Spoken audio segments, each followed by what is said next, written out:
My name is Frank Holloway. At the time, I was a unit leader.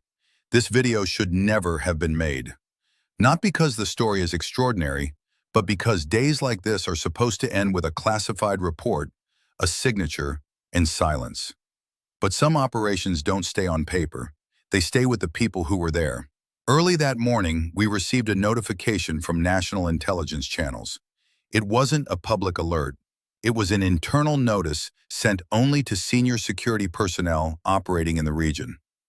When I entered the briefing room, the atmosphere was already set. No panic, no raised voices, just a quiet tension that told you something wasn't routine. The intelligence officer opened with a simple statement: "We have a sensitive situation.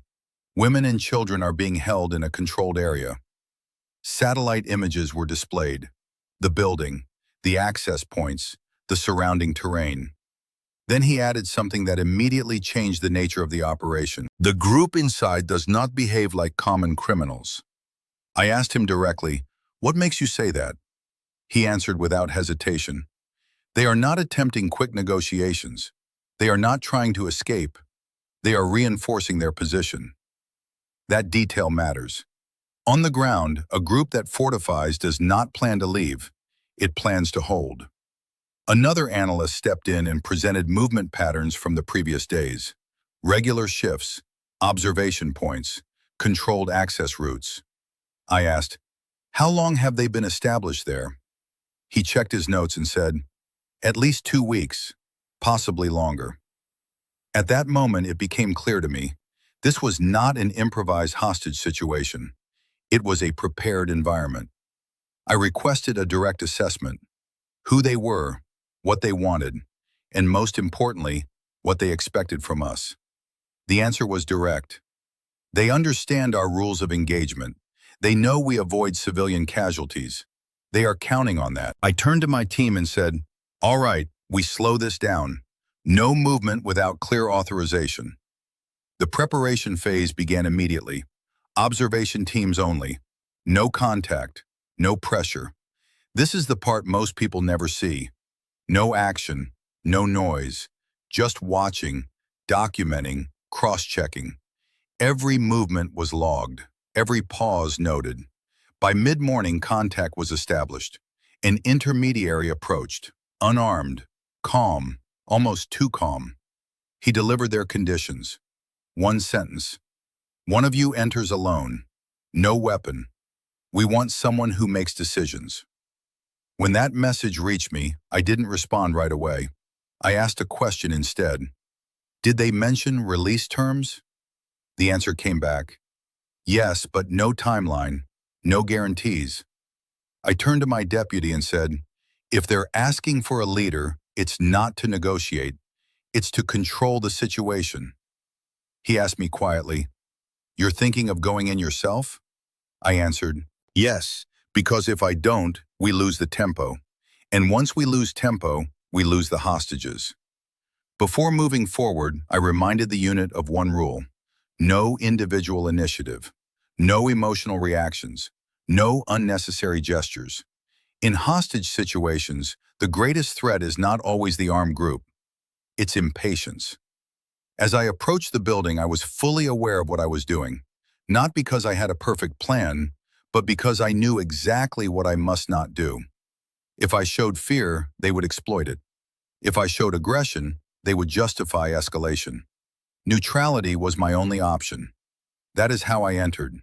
And what I saw inside immediately confirmed one thing: they were not looking for an agreement. They were trying to force us into a mistake. Inside the building, I quickly understood that their strength did not come from their weapons. It came from their coordination. They were numerous, armed, prepared, but they were not equal. Some executed, some observed. Only one decided. My role was not to confront them. My role was to destabilize their center. I never raised my voice. I never provoked them.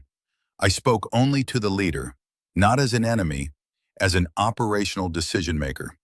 I spoke his language: logistics, time, fatigue. The more I spoke like a commander, the more the others stopped thinking for themselves. Gradually, they stopped coordinating with each other. They waited for his orders. That is the first mistake any armed group can make. Then I introduced secondary constraints. Nothing dramatic. Details. Water for the children. More air. More space. Each request forced movement. One man left his angle. Another had to watch two things instead of one. This was not humanitarian negotiation. It was organizational erosion. At a specific moment, I suggested moving part of the hostages to another room. Not to free them, to control them better. The leader agreed. That was the turning point. The group was now physically divided. One element with me, one with the women and children, one covering the access points. They were no longer a structure, they were fragments. At that moment, the leader tried to reassert control. He attempted to reposition me again. That's when I deliberately introduced doubt. I said calmly, "If you move me now, the outside will react. Not for the hostages, for me." I didn't explain. I didn't threaten. I left him with uncertainty. He hesitated, briefly, but long enough. Because in operations, 1 second without orders can be more dangerous than a bad order. Outside, my team had been observing for a long time. They were not waiting for a dramatic signal. They were waiting for loss of cohesion. Once the terrorists stopped acting as a single body, intervention became possible. Not a frontal assault, a targeted action, segment by segment.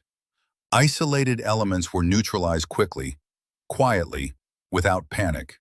The children were extracted while the group tried to reorganize. Some terrorists were captured, others fled, not because they were afraid, but because their decision structure collapsed.